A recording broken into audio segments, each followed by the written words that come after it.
அம்மா மக்கள் முன்னேற்ற கழகத்தின் சார்பாக தமிழ்நாடு முழுவதும் அனைத்து வருவாய் மாவட்டங்களிலும் மே தின பொதுக்கூட்டம் நடைபெற்று கொண்டிருக்கிறது. அதில் சோளிங்கர் கூட்டத்தில் நான் இன்றைக்கு கலந்து கொண்டு திரும்பவும் சென்னைக்கு செல்கிறேன்.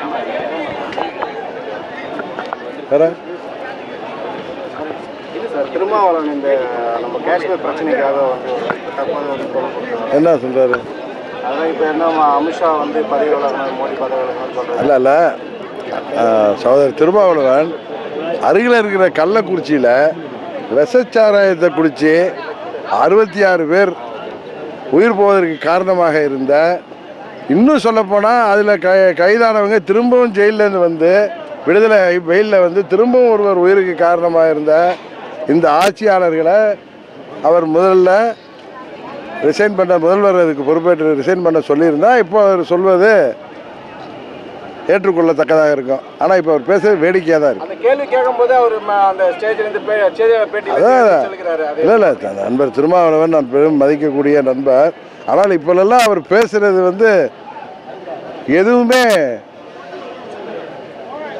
ஒரு முன்னுக்கு பின் புறனாக இருக்கிறது. அவர் அதிமுக பாஜக கூட்டணி இணைஞ்சது, நம்ம எப்பனா இணைகிற மாதிரி என்ன இருக்கிறாங்க கூட்டணியில் இல்லைங்க.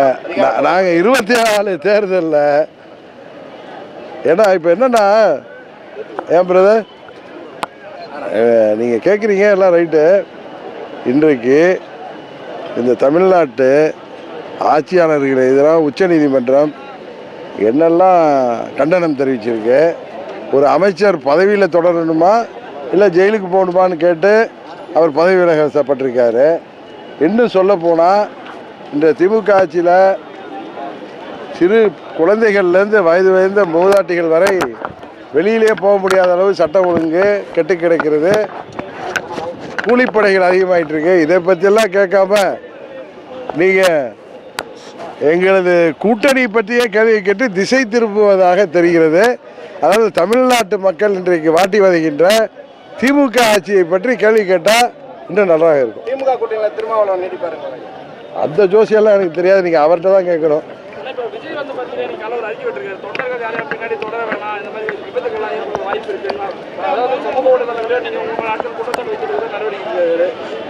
இல்லை இப்போ நாங்களே இன்றைக்கி புது கூட்டம் சுற்றி உள்ள சோளிங்கரை சுற்றி இந்த ராணிப்பேட்டை மாவட்டத்தில் எவ்வளோதோ தொண்டர்களும் எங்கள் இயக்கத்தின் அனுதாபிகளும் வந்திருக்காங்க.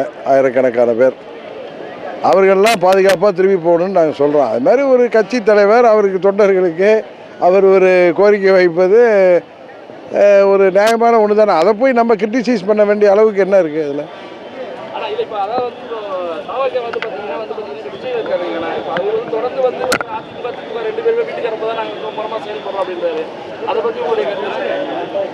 அதாவது இந்த ஆட்சியை வீட்டுக்கு அனுப்ப வேண்டும் என்பதில் இந்த ஆட்சி முடிவுக்கு கொண்டு வரணும். காரணம் இது மக்கள் விரோத ஆட்சி, தேர்தல் வாக்குறுதிகளை நிறைவேற்றாத ஆட்சி. இன்றைக்கு விவசாயிகள், அரசு ஊழியர்கள், ஆசிரியர்கள், போக்குவரத்து தொழிலாளர்கள், மாற்றுத்திறனாளிகள், நெசவாளர்கள் என அனைவருமே போராடுகின்ற ஒரு ஆட்சி இன்றைக்கு உரிமைகளுக்காக. இந்த ஆட்சி முடிவுக்கு கொண்டு வர வேண்டும். அதற்கு எல்லா கட்சிகளும் ஓர் அணியில் திரள வேண்டும், எங்கள் கூட்டணியை பலப்படுத்த வேண்டும் என்பதுதான் என்னுடைய கோரிக்கை. அதை தான் மீண்டும் இன்றைக்கு உங்கள் மூலமாக சொல்கிறேன்.